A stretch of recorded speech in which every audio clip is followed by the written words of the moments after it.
प्रदेश में तकरीबन 4 वर्षों तक इंटेलिजेंस के चीफ रहे हैं। वो डीजीपी के पद पर भी रहे हैं और पूरे देश भर में जो सबसे बड़ा इंटेलिजेंस सेटअप है वो उत्तर प्रदेश का है और कई बड़े मामले उन्होंने क्रैक किए जो इंटेलिजेंस में होने की वजह से वो मीडिया की सुर्खियों में भले ना आए हों, लोकल पुलिस को गए हों, पर उत्तर प्रदेश की जो इंटेलिजेंस इस्टेब्लिशमेंट है वो बेहद ताकतवर और मजबूत है और चौहान साहब उसके बहुत लंबे समय तक चीफ रहे हैं। मैं सीधे उन्हीं का रुख करता हूं। चौहान साहब, बहुत शुक्रिया, आज की एक बेहद महत्वपूर्ण डिबेट में आपने शिरकत की, आपका धन्यवाद। मैं आपसे जानना चाहता हूं कि जब आपने ये सुना कि हमारे 8 शहरों में 11 गद्दार यानी जो देश के प्रति दोगलेपन कर रहे थे, जासूसी कर रहे थे, उनको गिरफ्तार किया गया है, इतना बड़ा डीप पेनिट्रेशन पाकिस्तान की खुफिया एजेंसी हमारे यहाँ कैसे कर पाई और इनको हैंडल करने के लिए आपके पास का क्या एक्सपीरियंस रहा बीते दिनों का? आपने किस तरह जब इंफॉर्मेशन आती थी आप हैंडल करते थे? नमस्कार ब्रजेश जी। जो हमारे ये जासूस पकड़े गए हैं, निश्चित रूप से ये बहुत ही उत्कृष्ट कार्य किया है हमारे स्टेट पुलिस फोर्सेस ने, जो इस तरह की सुरागरसी करते हैं दुश्मन देशों के लिए।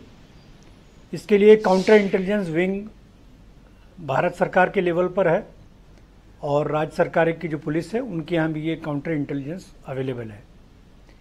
ये एक सतत कार्य करने वाली जो प्रक्रिया है उस पे काम होता रहता है और state police, central agencies, state intelligence departments ये सब मिल के कार्य करते हैं और बहुत अच्छा रिजल्ट आता है इसमें। और समय समय पर हम लोग इसके ऊपर कार्रवाई करते रहते हैं।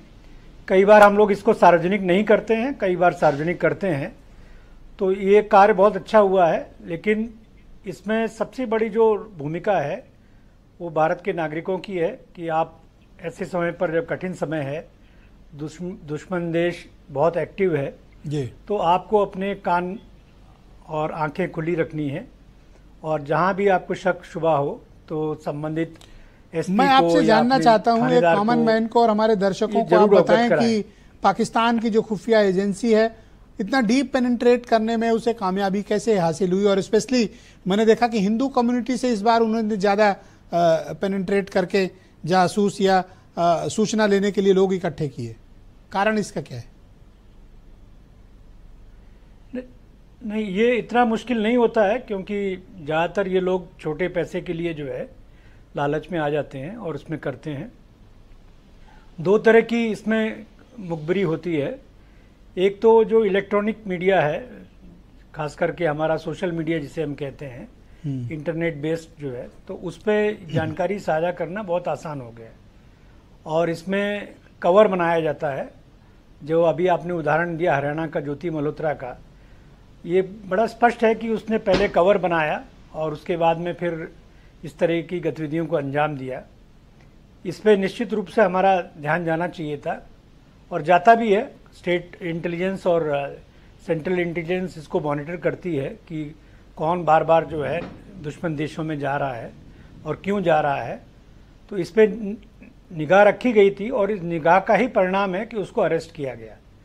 ये कोई फेल्यूर नहीं है, ये सक्सेस है कि हमारे जो स्टेट इंटेलिजेंस और सेंट्रल इंटेलिजेंस ने मिल के इसको सही समय पर, इसका जो अंडर कवर ऑपरेशन चल रहा था उसको सार्वजनिक किया है और उसको अरेस्ट किया है। सर, आपका बाकी जगह भी अरेस्टिंग हुई है और आप देखते हैं अब तो अभी आप देखते हैं कि सभी स्टेट्स में कमोबेश जो है एक और स्पेशलाइज्ड फोर्स गठन किया गया है, एंटी टेरर फोर्स जो है, तो उसमें भी ये कार्रवाई चलती रहती है लगातार जो है। आपका एक्सपीरियंस क्या कहता है कि आईएसआई की वर्किंग किस तरह से है और वो भी जो एक बैंकरप्ट लगभग कंट्री हो, इतना फंड उनको कहाँ से आता है और कैसे वो कामयाबी हासिल कर लेते हैं?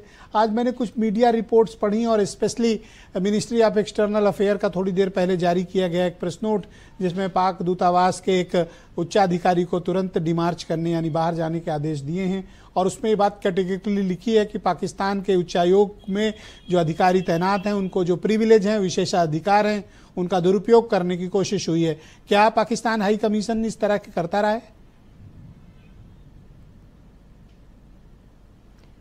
ये सभी जो हाई कमीशंस होते हैं उनमें 2-3 पद ऐसे होते हैं जिसमें मिलिट्री अटैचे कहा जाता है, तो ये लोग वहाँ पोस्ट होते हैं और इनके ऊपर कड़ी नज़र रखी जाती है। जब भी ये संज्ञान में आता है कि ये अपने सीमा के बाहर जाके कार्रवाई कर रहे हैं, तो उस पर ही गवर्नमेंट ये कार्रवाई करती है। इन ऑफिसर्स जिनको अभी बाहर किया गया है, इनके ऊपर निगाह रखी जा रही होगी, और जब इनकी अवांछनीय गतिविधियां लाइट में आ गई होंगी तो इनको बाहर किया गया है।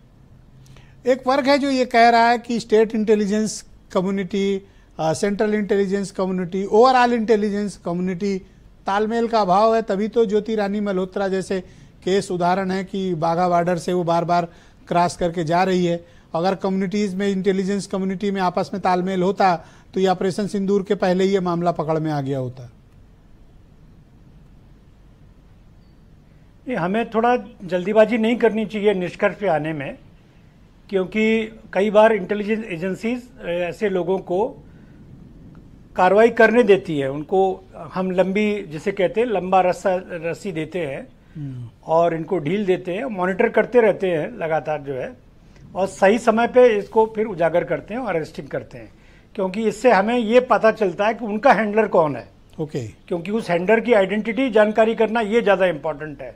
ओके। तो ये इस केस में भी ऐसे ही किया है इंटेलिजेंस एजेंसीज ने कि सही समय पर उसको जो है आउट किया है, और उसको जब हैंडलर्स का पता चल गया है तब उसकी अरेस्टिंग की गई है। मान लीजिए कि एक काल्पनिक सिचुएशन आपके समक्ष प्रस्तुत करता हूं कि आपको टारगेट ए मिला, कि ए पर आपको डाउट है, आप उस पर नजर रखने के क्या तरीके हैं? वैसे मैं कॉन्फिडेंशियल चीजें नहीं जानना चाहता, लेकिन ओवरऑल एक पर्सपेक्टिव थोड़ा लोगों को पता भी रहे, ताकि आपको सूचना देने में आसानी हो जनता को। नहीं, ये ऑपरेशनल डिटेल्स में तो मैं नहीं जाऊंगा, लेकिन जब कोई भी हमारे संज्ञान में हमें सस्पिशियस टारगेट लगता है, उसकी गतिविधियां सस्पिशियस लगती हैं, तो उसको हम लोग फिर ट्रैक करते हैं, मॉनिटर करते हैं, और बाकी अन्य तरीके हम इस्तेमाल करते हैं। फिजिकली, डिजिटली दोनों तरह से मॉनिटर करते हैं। 2-3 तरीके सिंपल होते हैं। जैसे हम